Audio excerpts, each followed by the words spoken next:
Oh, hi everyone. Welcome to the 97th session of the MedAI Group Exchange Sessions.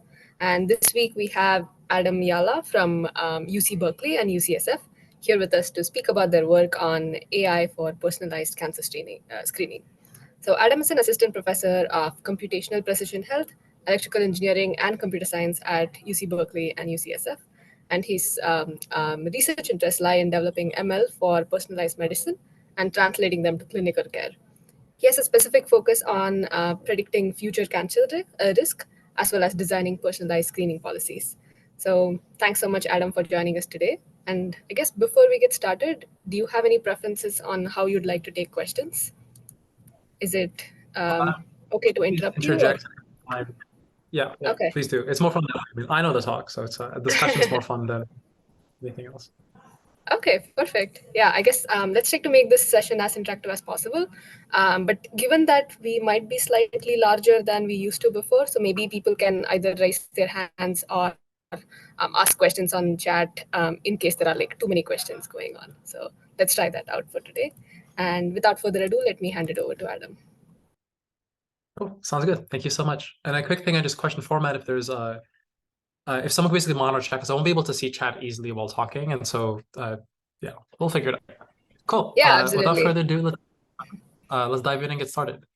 So a key motivation of a lot of my research is the idea that early detection can help improve cancer outcomes. So we see this kind of overall clear pattern of stage of diagnosis to the type of outcomes we can offer patients across multiple cancers, including breast and lung, that we'll talk a lot about today. And what we see is that like for earlier stage diagnosis, meaning before it spreads, it's not only overall higher survival, but it's also just much less morbid. You can have less intense treatment options. You can sometimes avoid chemotherapy altogether. And this is the kind of overall goal of a lot of my line of work. So if you think about, well, how do we catch cancer earlier? We already have screening programs that kind of catch things at a particular stage distribution. Roughly a third of cancers we catch in breast cancer screening are advanced stage. If you think about, well, how do we make that different? How do we make the absolute rate of advanced cancer lower? Propose a very simple two-step plan. Right? On one hand, you need foresight. You need to understand, and recurrent screening, who's going to get cancer, right? And then with that foresight, who's going to get cancer, potentially late stage cancer, do something about it, right? So you need to like change how we screen them and make some policy interventions that's caught at a systemically earlier stage. Now, a lot of my PhD work is really kind of casting both of these things as deep learning problems, and we'll kind of talk about each of those two steps in turn in the rest of the talk. So without further ado, let's kind of dive into that. How do we better understand predicting cancer risk as a deep learning problem? Now, this is, as I said before, focus a lot of my work at MIT with some references shown here on the right. I want to emphasize the focus isn't really the picture on the right. It's not like at year 5, show me where the tumor is. That's a useful task. It's something that our models can do, but it's a well-established one. It won't help you catch cancer earlier, right? Because now you've already had the exam, the cancer is at the stage that it is. It's really the picture on the left. How do you get foresight so that you could have intervened so you've caught it at a smaller state? Because this is the overall pitch. I want to kind of always start off by saying this is in no way a new problem. This Yeah, broad Adam, insight. sorry to interrupt you. I think your slide is not moving. We just see your first slide, Thank you for the catch, because that would be very unfortunate. I have a lot of visual backings. Let's try that again. Yeah, I know that you always put a lot of visuals, so that's why I just wanted to mention. Let's try that again. Okay, so is it showing up now? Yes. And is it like moving along now? Yes. Awesome. Okay. Well, let me know if it happens again. Yeah, thank you for catching that. It'd be so awkward for the end of the talk is like you've had one starting slide the entire time. Okay, cool. So yeah, as I was saying, two-step problem, see something, do something about it. It's a picture on the left. Okay, cool. So this is a no way new problem. People have thought about this notion of how do we get foresight since at least the late 1980s. And by and large, our approach in almost all of medicine is the same. This is true in breast cancer, lung cancer, cardiovascular disease. We have expert knowledge. We have patients who have a lot of information. They have like many gigabytes of data. We know what matters as a scientist. So we'll say, what's your age? What's your family history? What's your breast density? What's your blah, blah, blah. We're going to take all these like experts defined questionnaire variables, put them into a very simple model and predict the outcome we care about. Now, the trouble with this approach, despite it being the foundation of all of our guidelines today, is that it just doesn't work very well. Like we lose a lot of this kind of richness in this abstraction. And the best breast cancer risk models, like in clinical practice, still in the low 60s AUC. And even the introduction of like things like breast density, which have like conceptually use a whole image to get to one of these 4 numbers, it doesn't make a huge difference in our ability to understand risk over time. And so the kind of first departure, and this is the things we start thinking about, in the olden days now, I would say, is we, instead of kind of viewing this as an expert problem, where we kind of say what matters in the image, we're going to instead try to learn that directly. And so the training setting here is you have many patients, they'll have imaging. In this case, you have a single mammogram, and you know, because they were treated retrospectively, who got cancer and when, right? The patient in blue could have cancer in year 3, in green, never, and in yellow could be at year 5. And our job is just to learn this mapping.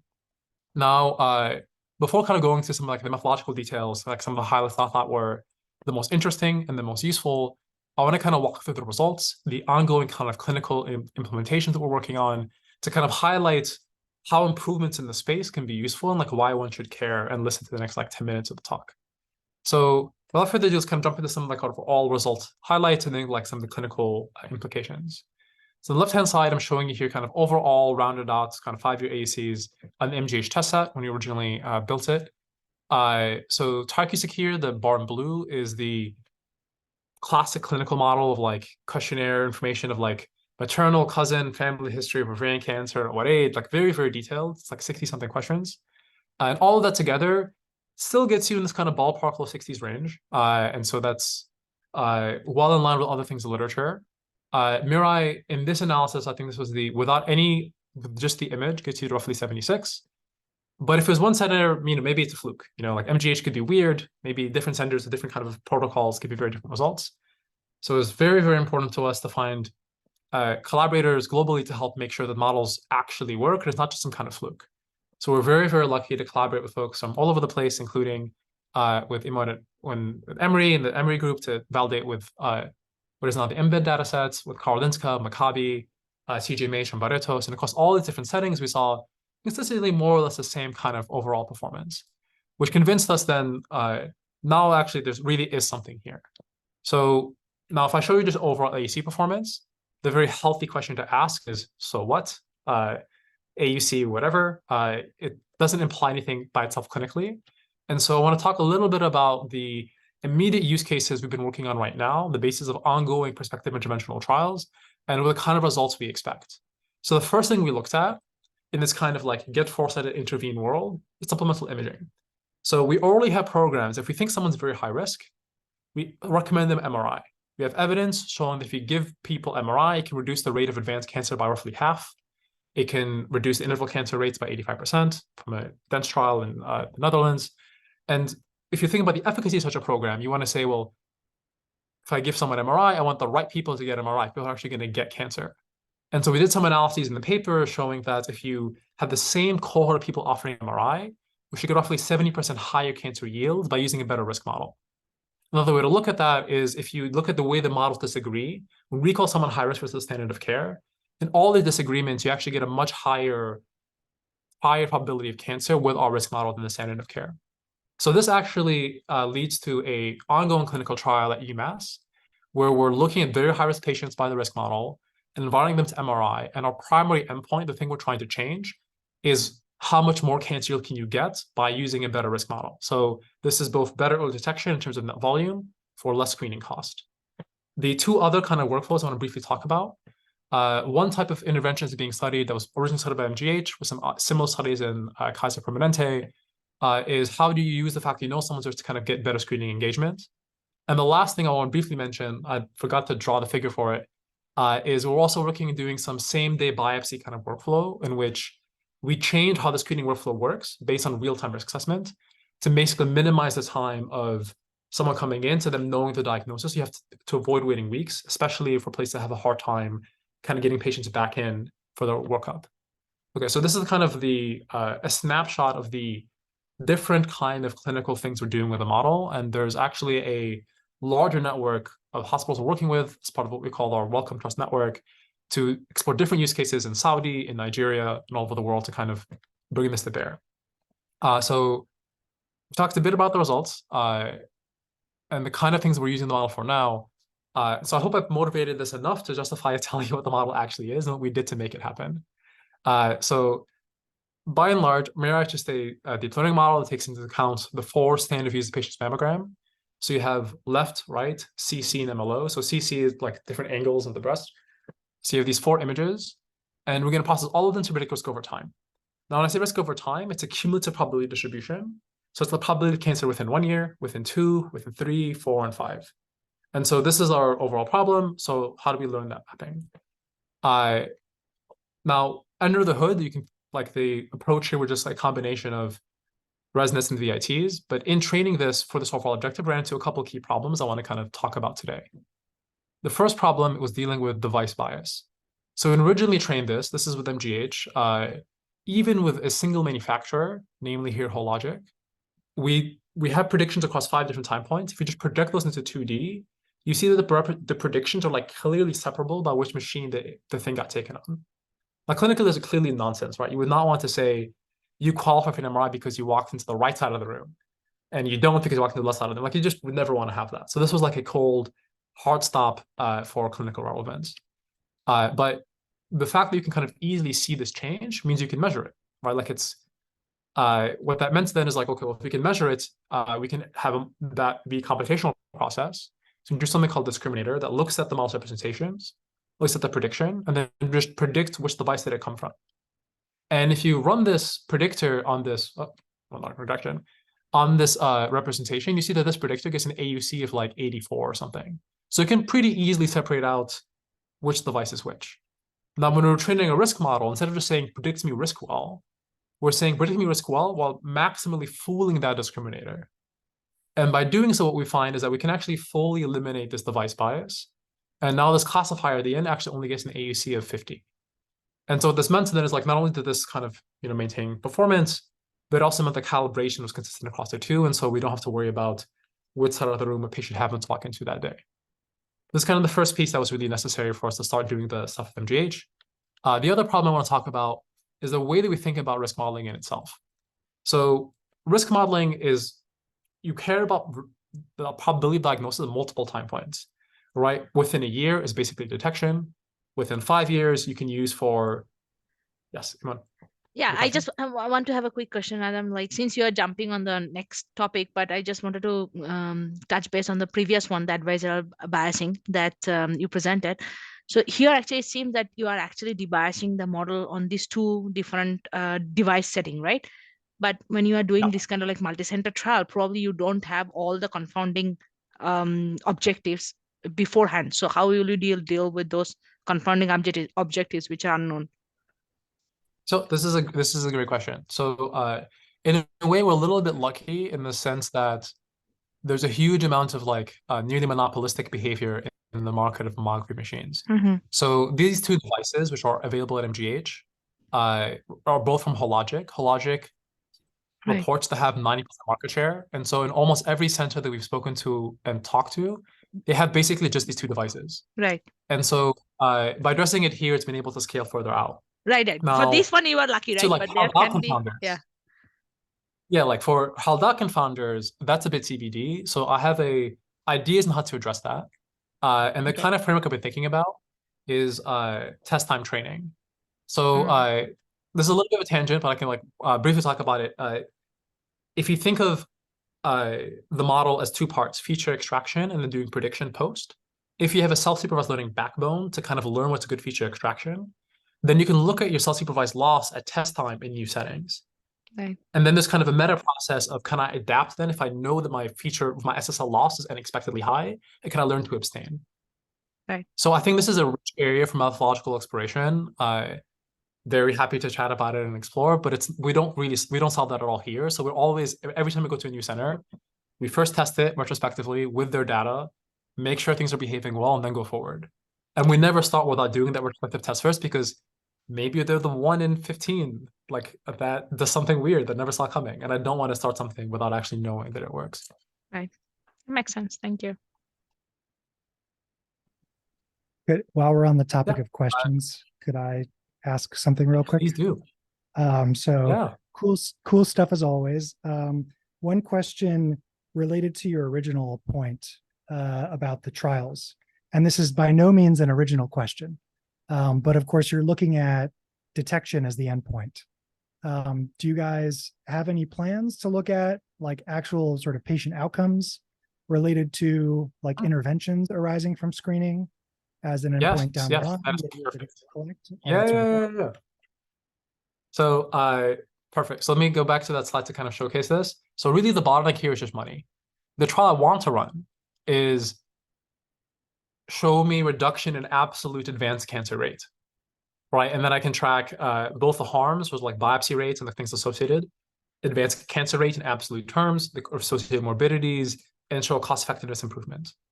The expected cost of that trial in terms of patients to enroll to have enough power to show that difference is roughly $1 million. This grant was half that. So only because the grant is half that is the endpoint cancer detection rate as a proxy of this. But we're trying to put together a trial for this next R01 cycle to directly tackle true advanced cancer rate in multi-center trial, because that really is the thing we truly care about. These are kind of just proxies along the way. But you know, we have to one step at a time. Yeah. I'm always, it's not the trial I want. It's a step along the way.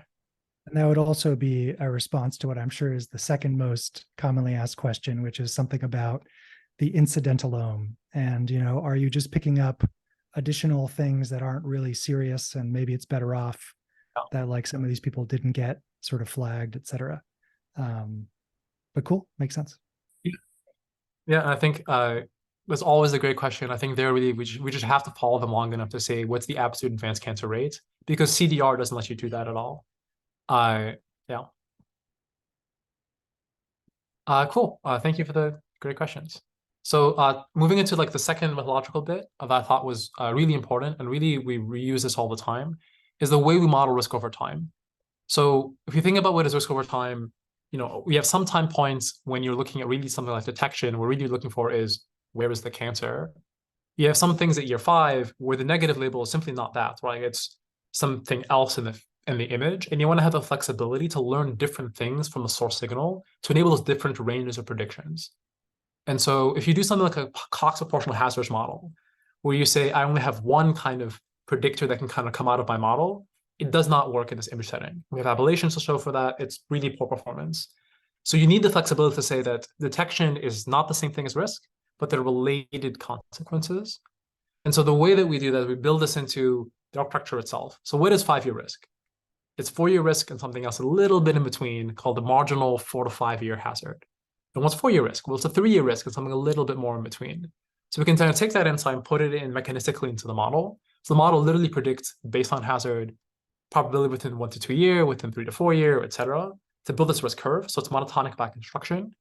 And then if you have, let's say, 3 years of follow-up, which maximizes the log likelihood of observation for the first 3 years. And so by doing so, we can get kind of predictions across all time points. It's consistent, and it gives us the flexibility that we need. And this kind of these two ideas together with some other kind of caveats and tricks gives it this overall performance. Now, I want to briefly mention this is not like a breast cancer story. We have super similar results in the context of lung cancer with this new model called Cybele. There, the classical art is smoking history and age and number of pack years, but similar story of expert variables. The imaging model is a single low volume dose CT scan, but it still uses many of the same techniques that we would risk model over time, and you still get a significant boost. And just as before, if it's just internal test sets, no one should trust it. I wouldn't trust it. So we worked hard to kind of get additional hollow validations, and with our partners at MGH and CGMH, we found that it gets consistent performance. Now, I want to briefly mention, like, what are these models doing? That's often a kind of recurring question. And in the endless test set, we had the benefit of having our colleagues actually annotate where all the cancers were. What we find, so these are examples of people marked high risk when they were screening negative at the time. Left-hand side is when they're marked high risk by the model. Right-hand side is like, so plots B, D, F, and H is when the cancer was caught. But what we find is that oftentimes there really isn't, like, it's not some easy call for radiologists to say, in hindsight, there was a cancer that I could have done something about. Another way we kind of address this question is we actually did some subgroup analyses where we purposefully took out all the cancers that, with hindsight, knowing the cancer was going to be there, that a radiologist could identify. Excluding those, we lose some performance because those are obviously easier. We still get quite a bit of performance predicting cancer within 2 years and within 6. So this comes to highlight that it isn't just some obvious cancer screening results can do, we're catching something different. And that's partially why it can be useful and valuable. Now, I want to briefly mention a different kind of use case we're exploring in this setting. If you're trying to run a prevention trial, so let's say you're trying to develop something like tamoxifen for lung cancer to reduce absolute incidence. To run that trial in the first place, you need to have high prevalence. This comes up to me a lot because now I think a lot about trial design. And so when thinking about prevention type intervention in the context of lung cancer, having a very high risk model that can even give you a 3x improvement in relative hazard over high smokers is very valuable. And that's something we found here. The other thing that I thought was interesting that was surprising to us is that if you look at who's getting cancer in 6 years, and the model has some information of where the cancer will develop, you can actually predict which lung will develop cancer, roughly 83% when someone's high risk, which means there's some local signal there, which means that there could be something possible to think about for a localized prevention.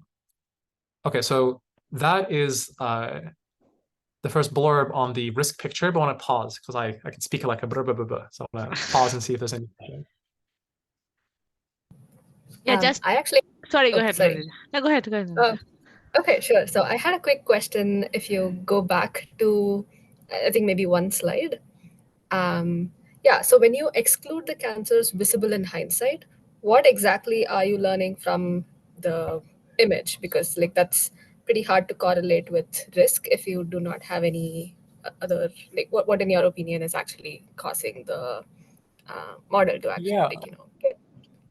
So I just want to quickly clarify, this is just a test time, right? Like, so the model has everything. Oh, okay. Then at test time, in the test that we're taking out the cases where the radiologist could find where the cancer was. And so let's say they found cancer in scan 3, they would look at scan 3, they look back at scan 1 and say, is it still there? And if so, they exclude it. So this is kind of this is the evaluation thing. Now, you can see even you take out those clear signs that the thing still finds something. And so what is that? I mean, in this context, I mean, like I'm really just guesstimating, right? I mean, it could be something about like local inflammation or like some other kind of patterns find out. Even if you're training on only cancers alone, the model doesn't have to just use the tumor. It can use contextual information of kind of how does those environments change around it. Right? There's lots of things that are happening at kind of the regional level that are driven by the presence of a tumor. How much does that change local textures? We don't really know. But Gotcha. Empirically, we don't see there because it works. And just a follow-up, so have you tried also like adding all the clinical variables together with the image to see if that could potentially increase, or is that not something that's actually increasing?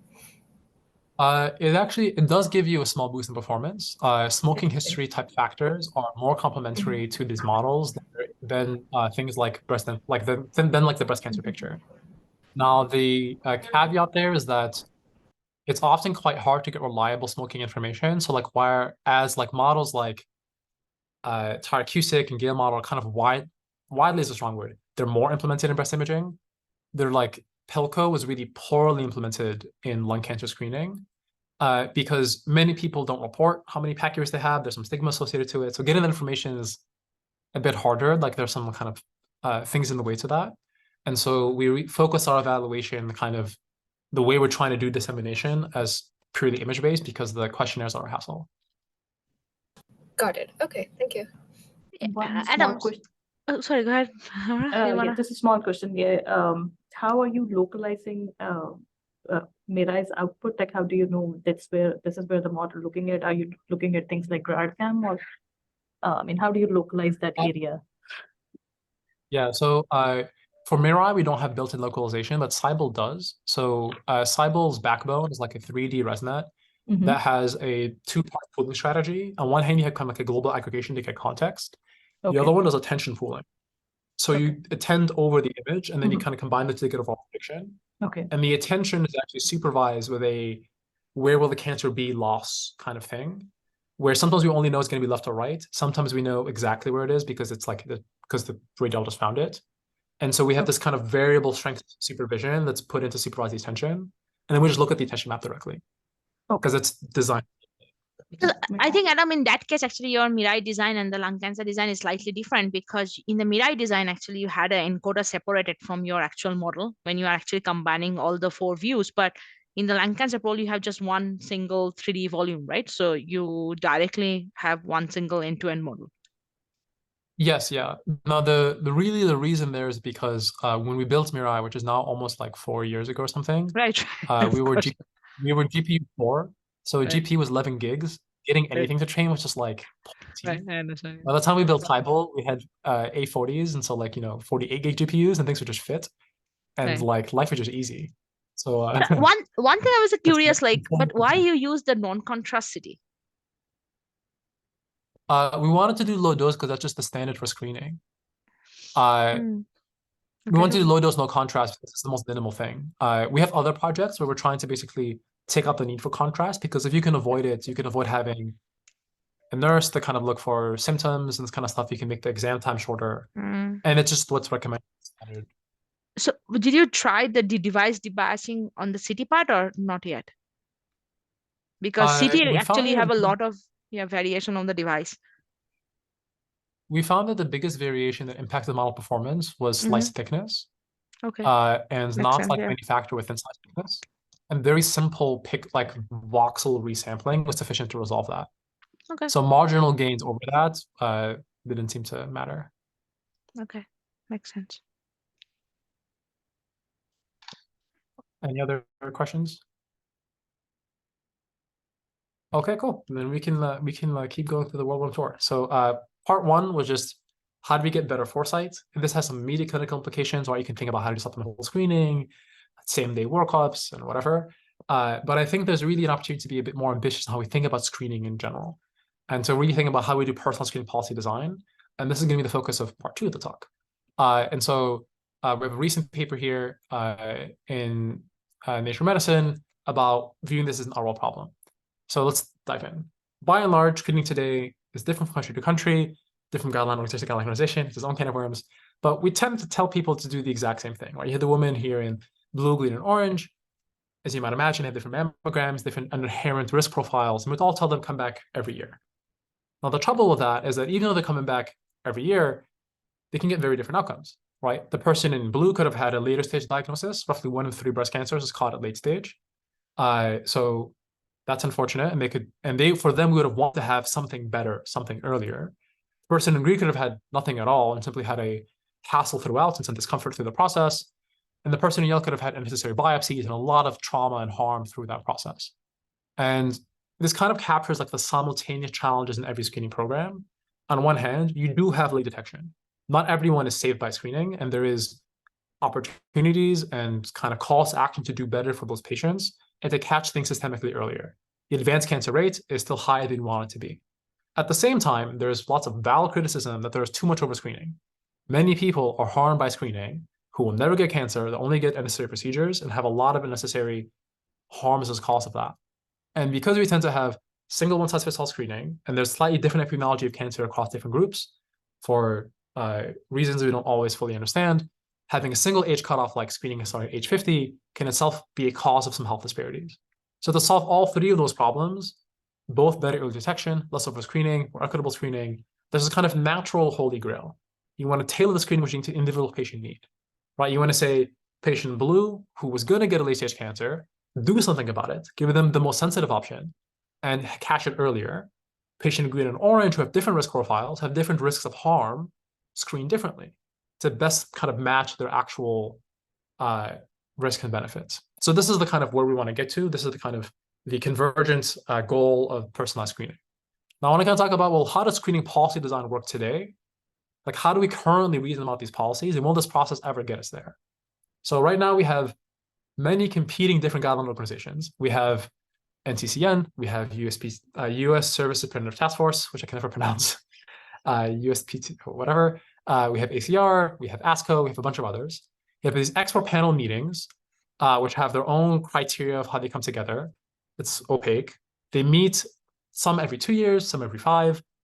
They talk about how they feel about the thing. There's not particular accountability to that process. And they come up with their own favorite one-size-fits-all criteria. And this has no explicit validation process. There is no kind of standard how to do this. And you should get these different one-size-fits-all criteria that we see running the space. Now, you might question, well, surely we already do some modeling here, right? Like, what is the point of computation in this space? So there's actually a wealth of work in this area by this NCI group called CISNET that basically builds simulation models of cancer. So we're going to build a model of all of cancer. We're going to assume a full probabilistic model of disease. Let's say, like, here's how cancer happens, here's how it progresses, here's treatment. We're going to simulate 40,000 hypothetical women that will be born and die in the simulation. We're going to simulate different risk policies, like every year, every 2 years. We're going to say, here's the correct trade-off for the world. We're going to pick that trade-off, and then we're going to say, this is why we believe every 2-year screening is what we're going to do. Once again, there's no explicit validation of this on real people. You cannot take this policy and validate it with your individual hospital. And I personally do not believe that this kind of approach will ever get us here, right? It can't take into account the risk models. It's hard. It's underspecified. It has no kind of meaningful way to test fit to your individual setting. And really, we have not seen like a massive progress in this space in a long time. And so I think that this requires a different style of approach. And the way I propose to think about it, wrong way, is we can view policy design itself as a learning task. We have a patient. We might choose to extract the risk, right? Here, what it is a scalar, but it really is like, the vector of features over time. And we have a policy where the job does not predict risk, it's to predict what to do about it.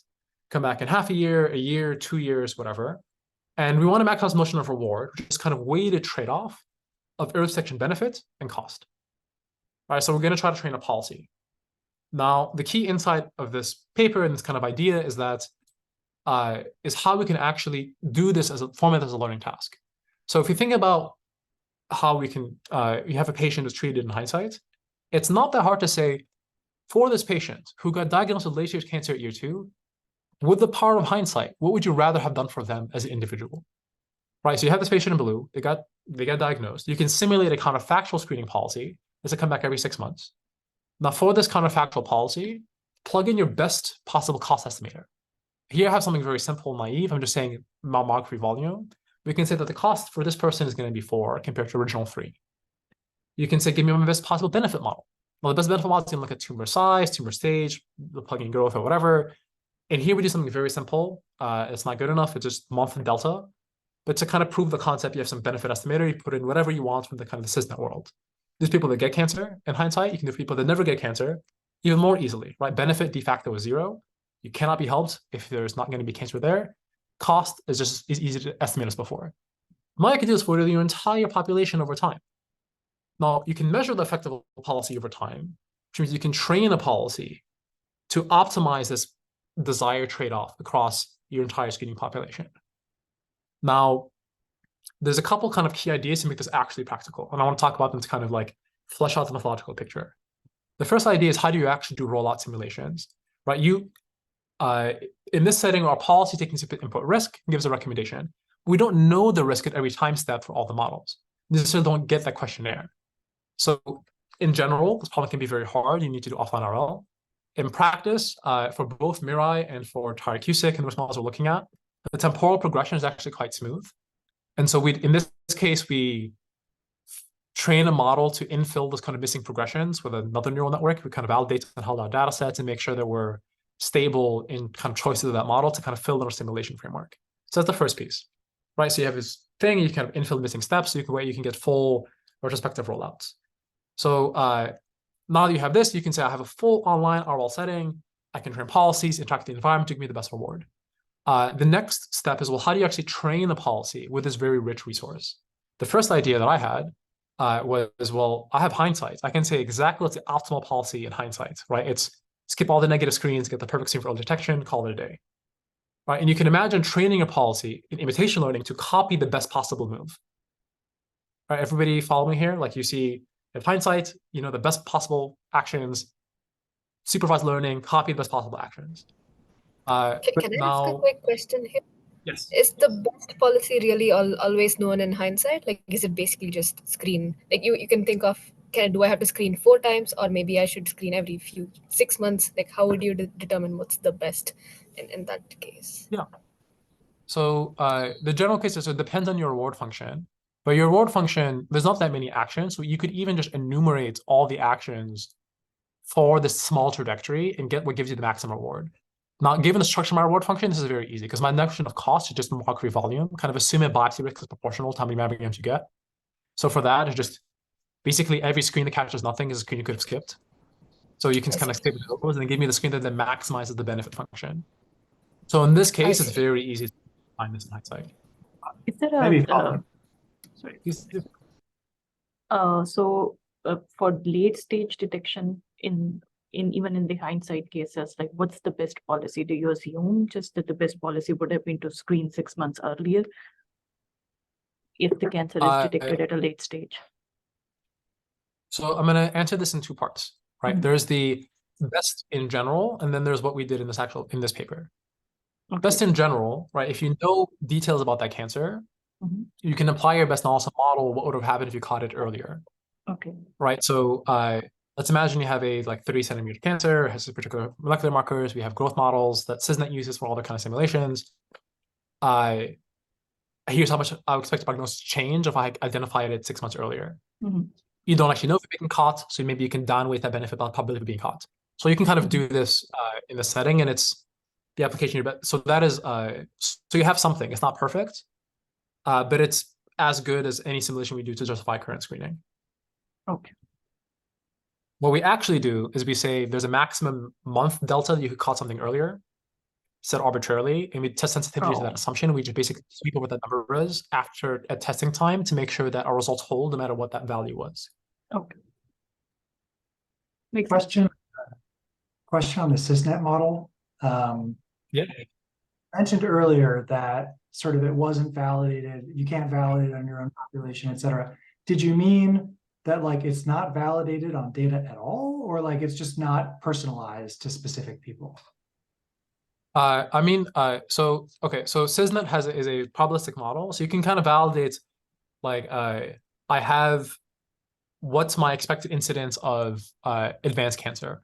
So it's calibrated against SEER to make so it's validated in some sense at the population level, but I can't say plug in CISNET to my hospital and tell me what's the cost effectiveness of my hospital, because it doesn't take into account real individuals, right? It says here is a model, now simulate me individuals within it.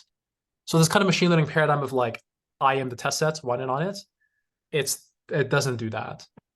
So you could like see if it's calibrated at all to your patients, but you can't plug in your patients obviously to it and have it output sort of personalized predictions. That was sort of the point. Exactly. I understand it. Exactly. You could even do like goodness of fit stuff. You can say like, what's the likelihood of my patients given this? But it still doesn't tell you like what to do with it. Like it's not like the things like Mirai in these models. It's very easy. Like I tested my population. How well does it do? Yes or no. This is like a more amorphous kind of blob. Makes sense. So Adam, so still you are doing this kind of like optimal screening prediction pipeline only based on imaging, right? Like no other data. So in this case, actually, I'm doing something even simpler. I'm doing it just off my risk score. Just not okay, even off only imaging. only based on risk score, only based on imaging, right? Like this is a MedAI risk score, so only calculated based on imaging. So we have comparison against the same thing with just Tarek-Cusick risk scores. So you can do any risk model you want, like the Tarek-Cusick version of this. So do you see any changes when you apply the Tarek-Cusick risk score? Because they also have some information about the age and the insurance status and something like that. So did you see any changes? Yeah, I mean, so I can show this in a couple slides. Like, there's yeah. Let me get back to that. So we can give you like policies with Tarek-Cusick, and you see the MedAI ones are just better because the risk model is better. Okay, makes sense. Cool. Okay, so let's talk a little bit about how you train these policies. The first idea that I had was do as imitation in practice. Terrible idea, does not work. Total waste of time. The reason why is that if you think about what's the oracle, that's the oracle in general, right? Like if you had perfect information, if you could see the real trajectory before it happens, then you could do that. You know, I've been working a lot on risk models. They're not that good. I mean, they're better, right? But they're not like perfect. It's not an actual oracle. So you cannot fit that objective at all. So you kind of get some weird local minimizer that could be even worse than doing nothing. So in practice, instead, what's more effective, you treat it as reinforcement learning. So instead of saying what's the best thing in general, given my state, i.e. my risk score, and an action, i.e. which thing to take, what's my expected reward for my policy if I take this action? So this is called skew learning, and this is well-defined for whatever your risk score is, and you can actually learn to do this and iteratively improve your policy. Now, this is easy to kind of think through when you have a single scalar reward, why it's kind of like win, no win in a game setting, where that reward is just, this weighted benefit of Earth detection benefit and cost. But in practice, like, we don't know what that trade-off is, right? Like, we talked about this at the beginning before we started recording. Like, I love to climb. I like to do lots of things my mother thinks are unacceptable and very sketchy in my climbing world, and that's okay. I have a different fundamental trade-off of how I view the benefit of that against the risk and harms associated. We can agree to disagree. And I will argue that the same kind of notion applies in screening. There are benefits that we can agree that the benefits exist, we can agree that the harms exist, but the way we balance them is fundamentally different. And we have different guidelines partially because we have different ways to weigh these different variables. And I fundamentally do not think that that's correct trade-off. It should be up to the model designer. That is an individual level decision. And we can support this in the model, right? It's just a trade-off with these different vectors. So we can actually train the model to take as an input what is that preference vector and support all weighted combinations and just give me a Pareto kind of curve, all possible policies, no matter what the trade-off is. So mechanistically, our reward now is a vector, has early detection and screening cost. We're going to train across the different possible lambdas to kind of give me the best weighted combination. And there's some details of how to do this efficiently. We use something called envelope Q-learning. It's like quite reliable, and I 10 out of 10 recommend it. It's a good algorithm. So all of that together brings us to like the overall algorithm we call tempo. And in terms of experimental setup, we train these policies with the longitudinal retrospective data at MGH. We once again validate it with our lovely collaborators at Emory, Karolinska, and GMH. And there's a couple of metrics we can look at. We can look at the overall benefit. We can look at the overall cost. And it's kind of like, what is the trade-off? This notion of efficiency. And without further ado, we can kind of hop into like, what does it actually look like? These are numbers in the MGH test set. On the y-axis, I'm showing you early detection benefit. So up is more months expected to be saved. So higher is better. Lower is worse. The x-axis is overall screening cost. So to the right is better. That means less frequent mammograms normalized per year. And you just want your curve to be up and to the right. Right. And the fact that you get a whole curve is because you can pick different thresholds of your preference vector, and each of those will lead you to different policy. And so I don't show this here, but if you look at the Taracusic models, which we show in the paper, it's still a concave curve. It's still better than just annual screening or biennial screening. It's just lower. Like you just have less achievable, like the maximum achievable thing for, let's say, desired benefit is just a bit worse.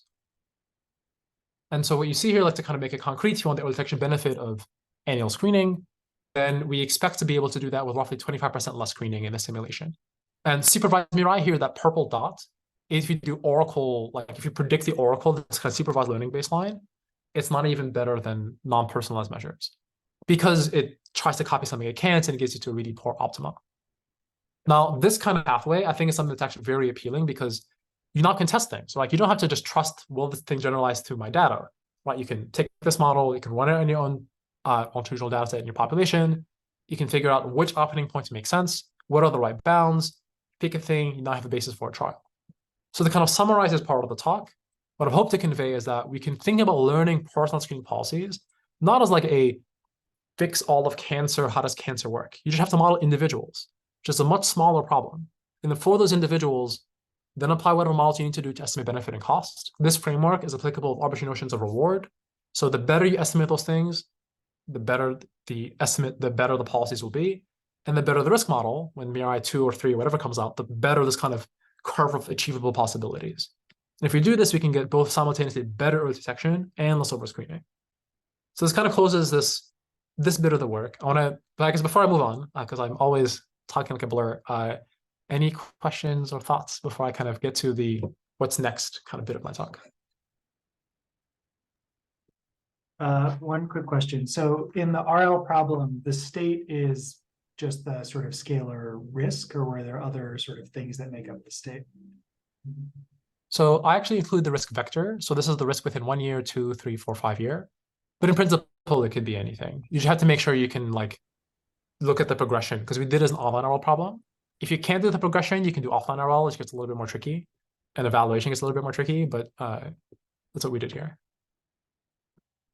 Sorry, what do you mean you did online RL? Like you prospectively evaluated? So as in when we do online RL, I mean that's like what is missing in our, if you look at just the data by itself, the only variable that's missing is what is the risk at missing time points.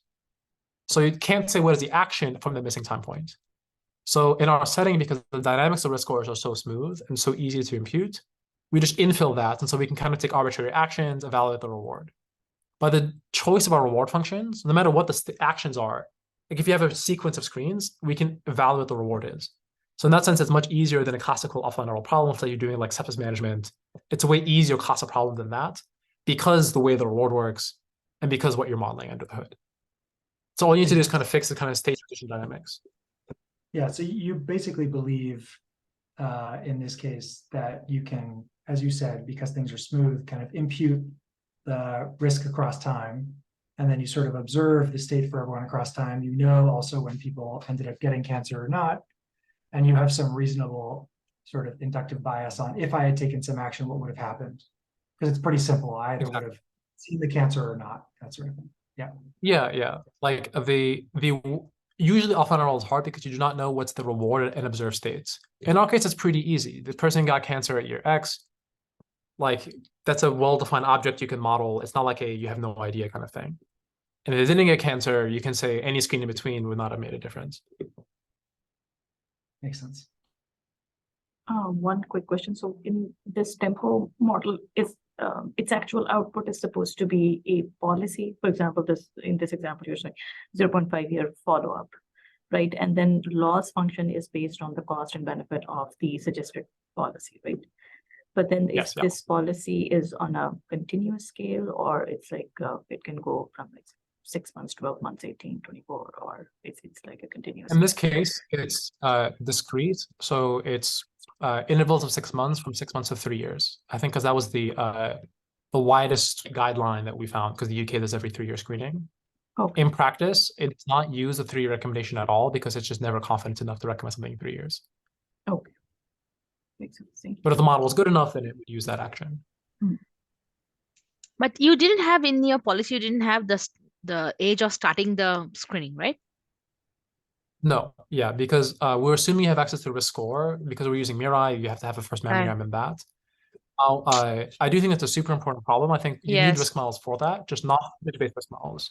And the policy question is a little bit different than here because it's more of a, like when you start screening, you have which modality, which you don't touch here, but is the next version of this, and when. And by doing that, you can make a huge difference. The question No, is, but I think even if you screening, don't go for the modality, at least to have a policy decision based on when you start screening, it's also like pretty important. But I agree with you. Like, I think given the current data set, you don't have that information to make that judgment. Yeah. And the use of this policy, it's the policy would be changing over time for the same person as well. For example, like at the second screen, we are recommending you to go for a screen after 12 months, but at your third screening, go back in 6 months. So it's customizable over time to the same person as well. Yeah. Right. And the person can have different, they can decide, I actually don't care about the trade-off anymore. I'm not more conservative. Yeah. So yeah. And then so that they can change.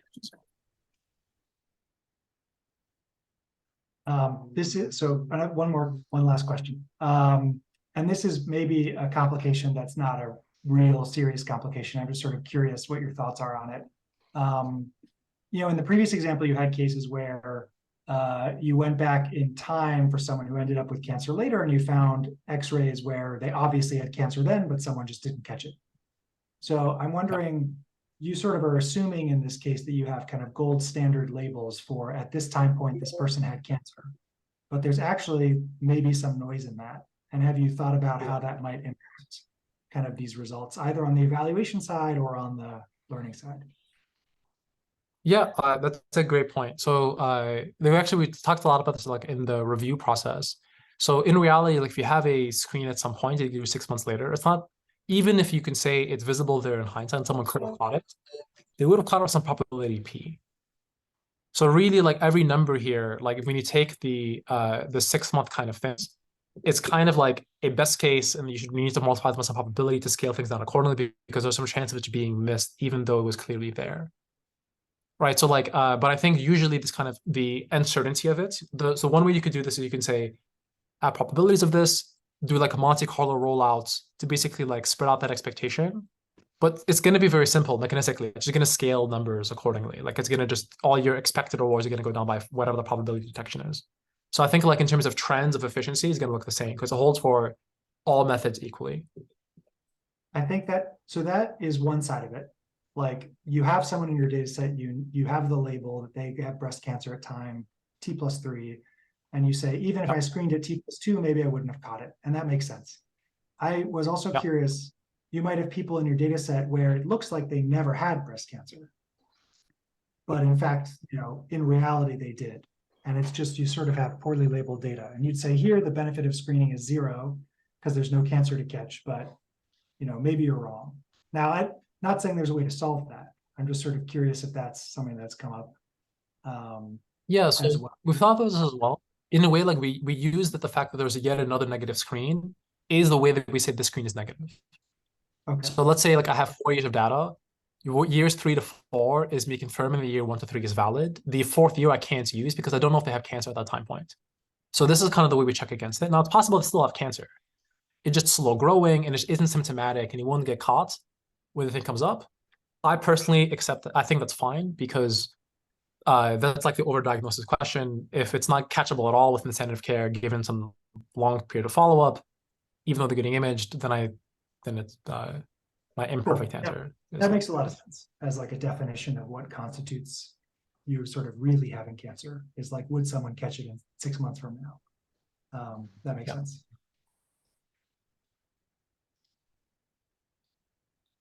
Okay, cool. So let me talk a little bit about what's next. So all the work I talked to you about before was like really stuff that we finished when I was still at MIT, but like I have a whole new lab now. We're like still doing things. So I want to talk a little bit about like what the vision is and what I think is like the future of the space.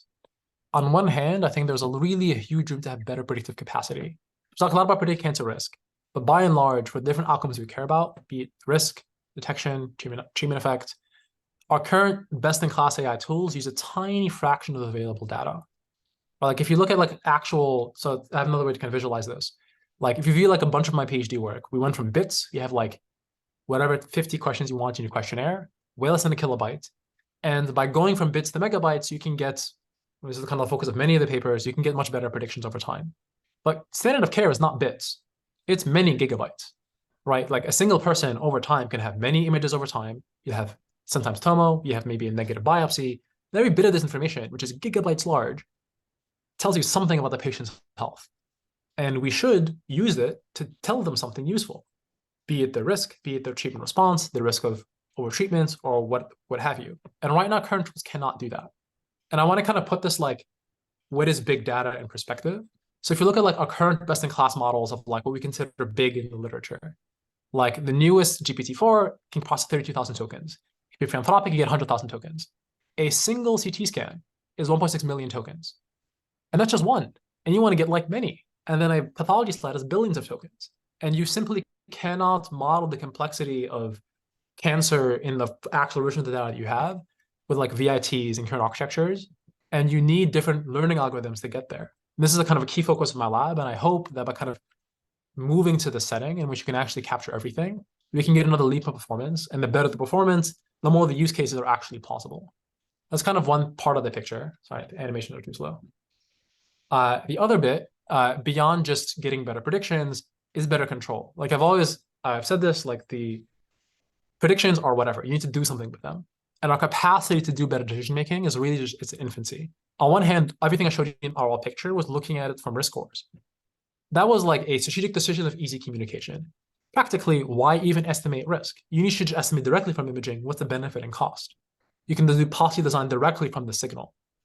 To do that fully, now you won't be able to do simple imputation anymore. It becomes a harder learning problem. How do we use the fact that we can only do partial imputation?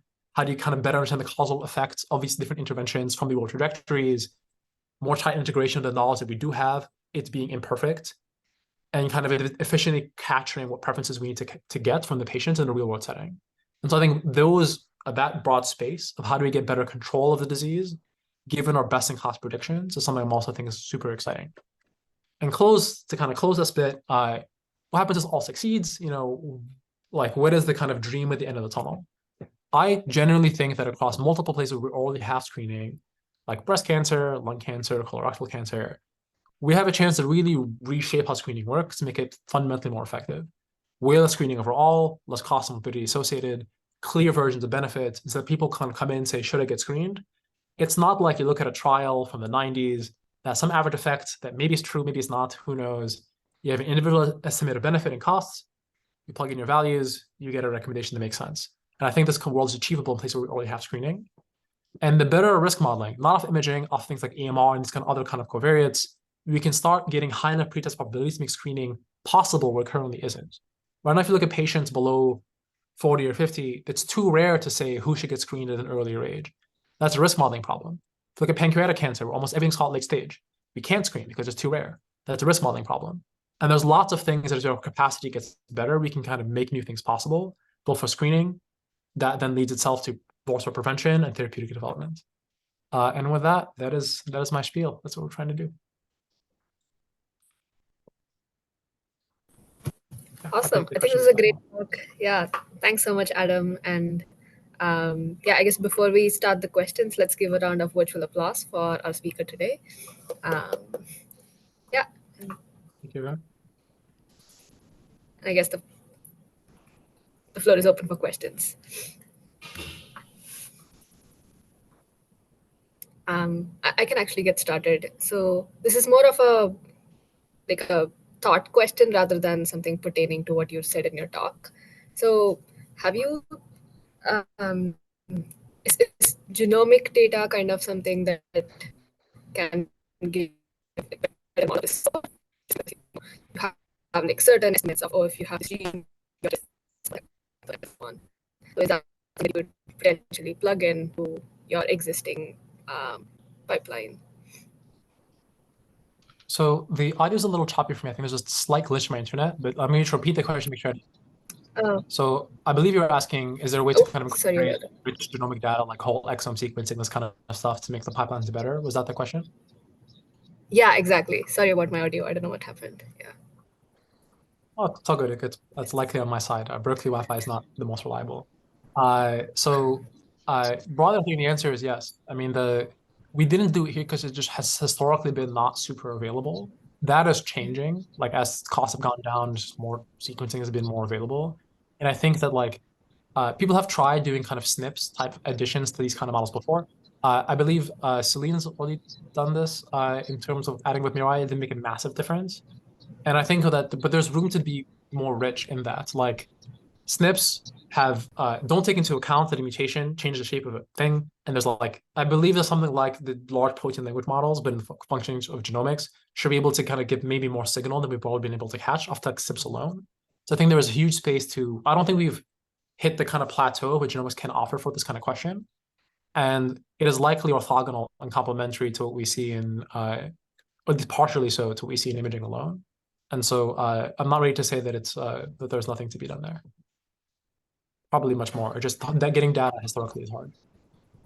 Makes sense. Thank you.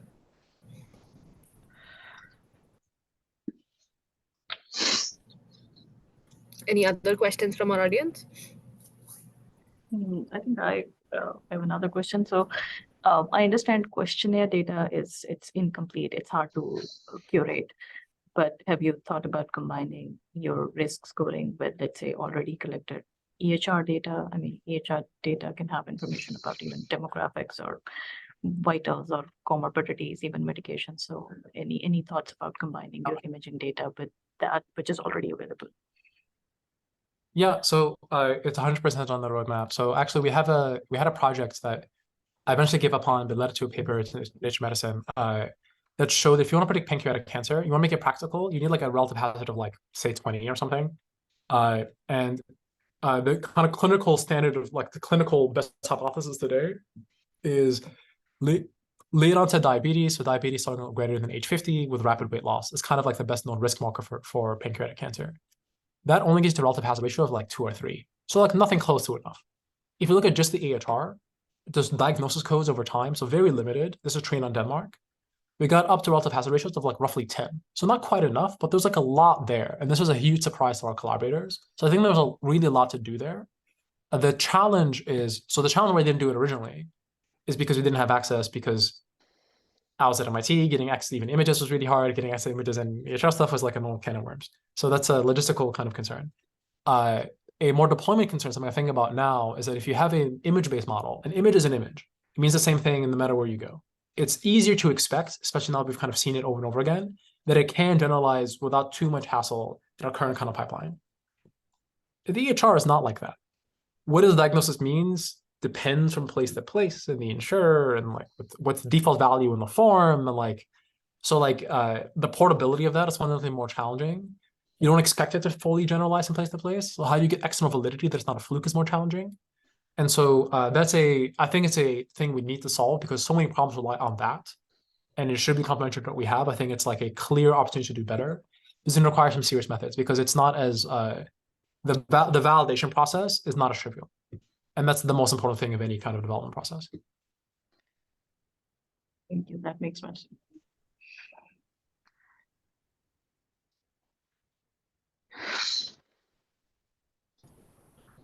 Okay, any last questions? If I can slip in one last question, it would be when you think about trials, what's the level of randomization? Is it like for an individual patient, you decide per person, like whether or not to apply the algorithm or do control? Is it like randomized in a cluster-based way, like at the clinic level? Like, how do you guys think about that? So far, everything we're doing has been at individual level randomization. Like at UMass, we only have a single clinic enrolled. So it's just individual person randomized to, they're only high risk individual person, or you're randomized to either being invited to get the MRI or you're not. Down the line, that's primarily how we're thinking about it. But I think in general, our trial strategy is something I'm thinking a lot about because usually trials are kind of, you have a thing, the thing is done, it's not going to change forever. Run the trial, spend a lot of money, and then you get something useful. That's not how we should. That's an ambitious way to view AI, right? Like we should be able to get better models year over year, and we cannot have like I cannot be spending years to chase money for a new trial every single time. Like it's just like a very sad way to live. And so I'm thinking a lot about how to kind of create platform trials that there's a kind of a meaningful way to kind of plug in new interventions, new designs, new models into the same kind of coherent trial platform, have them compete against each other and get new things out and have a perma trial. But I'm very early stages thinking that through. And so I'll hopefully have a more kind of cogent answer in like 2 months. But right now it's yet another grant to write. So, we'll have to see. Great. So thanks again, Adam. I guess we are almost at time. So if people have more questions or want to follow up, feel free to reach out to Adam or to us, and then we can put you in touch with him. But we'll have the video up on YouTube like later tonight. So hopefully you can, I'll catch it again. And then we hope to see you all next week. So thanks again, Thank you. Thanks, Adam. Adam, and thanks everyone for joining today. Discussion. Thank you very much.